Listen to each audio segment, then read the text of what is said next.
static code, right? You need to observe the entire data, design the code, then after that apply the code. Right, it's very tough to change the code in the middle. Okay, so that's one problem.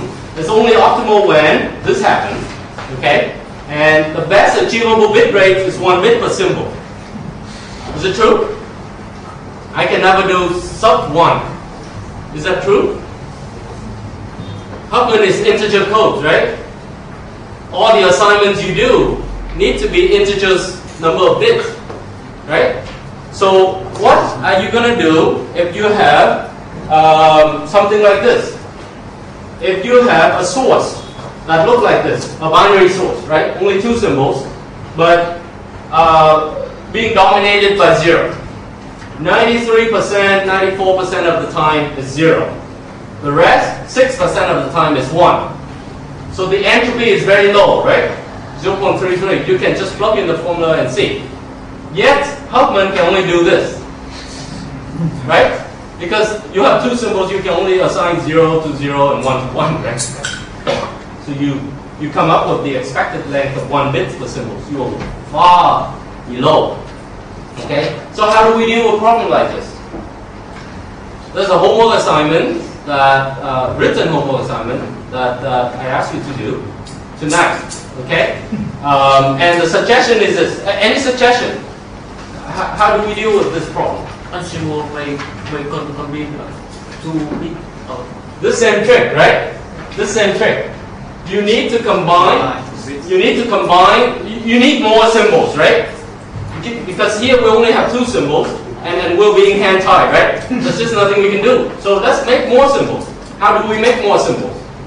We group binaries together into and generate different codes, right? They're different random variables. So combine symbols. For example, if I have something like this, H is 0.3373, but I can always do this, right?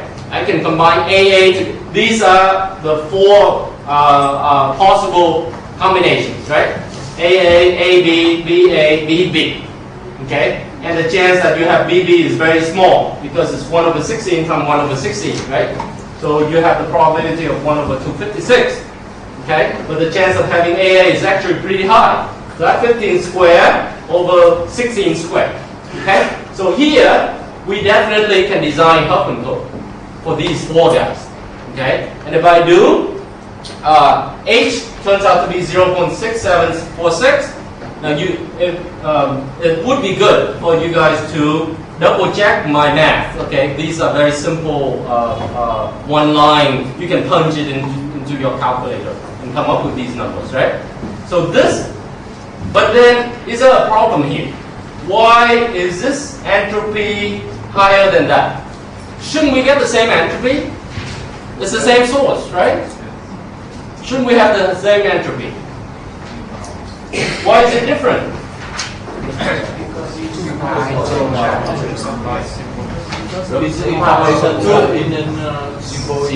It's per symbol. This is actually containing 2 symbols in the original one. So if you notice, this is twice that number. In a sense, we're not doing anything funny. It's the same entropy actually, but this is per 2 symbols, right? So that's why the entropy turns out to be twice. But it's the same. It's the same, okay, in terms of per symbol. Okay? So the Huffman tree in this case looks something like this, and the average code word length turns out to be 1.1836. Okay, now at first you would think that, wait, this is way too high. But then it's per 2 guys. Okay, so if you want a fair comparison, you have to divide this by 2 and then compare to that number. Okay, so so certainly we can always try to play this trick. We can combine more and more and more and more to give us more and more symbols to play around with. Okay, and typically the larger grouping yields better performance.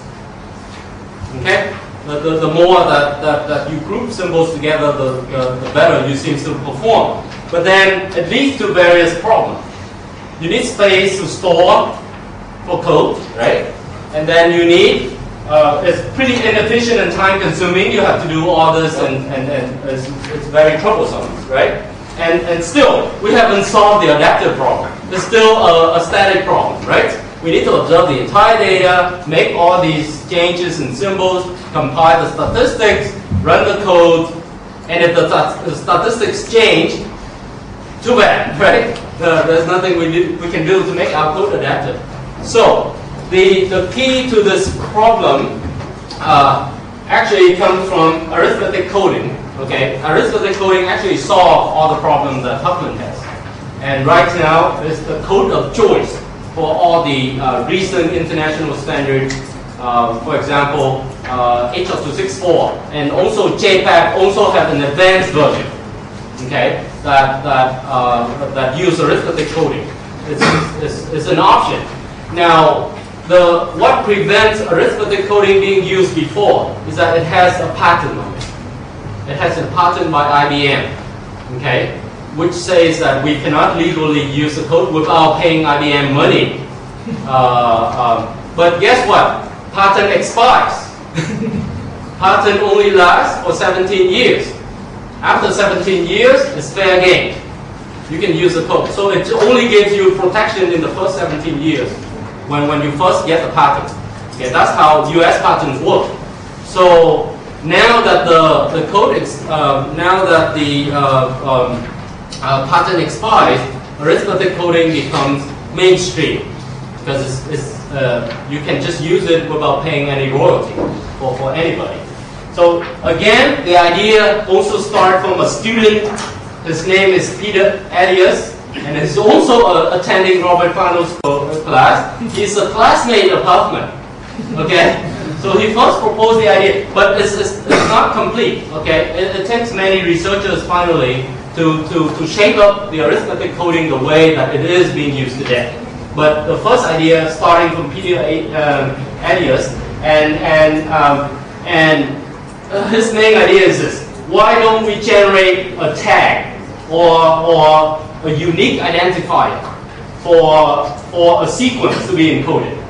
Okay, and that tag changes based on the way the sequence changed. Okay, that tagging. Okay, the tagging is actually just a number. Okay, a real number. How many bits do we need to represent any real number? Infinite. It takes an infinite amount of bits to represent pi, or e, or square root of 2, right? Okay? So, if it takes an infinite amount of bits, that means we have an infinite amount of numbers that we can assign to sequence, okay?